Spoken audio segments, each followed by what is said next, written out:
Welcome to our channel. Today we how to scale data science frameworks at Pinterest, beginner guide step by step clearly. Begin by establishing a clear understanding of your current data science framework. Identify the primary goals of your data science initiatives at Pinterest. Assess the existing tools and technologies being utilized. Gather input from your data science team regarding their pain points and needs. Evaluate the scalability of your current framework by analyzing its performance under increased data loads. Introduce modular architecture in your framework to enhance flexibility and scalability. Leverage cloud-based solutions for storing large datasets efficiently.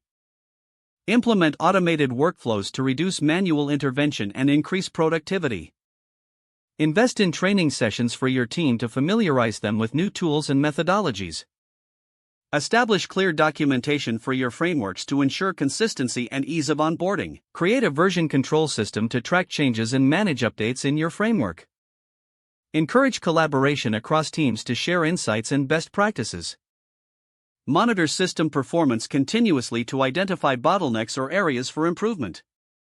Utilize feedback loops to refine processes based on real project experiences. Regularly review and adjust your framework based on evolving data science trends and challenges. Finally, celebrate the milestones achieved as your data science framework scale effect. If the page does not load, refresh the browser or try again in a private or incognito window. Make sure you are using the correct email address, then retype it carefully to avoid small typos.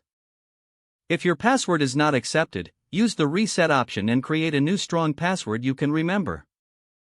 Check your spam folder for verification or security emails, then complete any requested confirmation steps. Enable two-factor authentication if available to improve account security and reduce unauthorized access risk.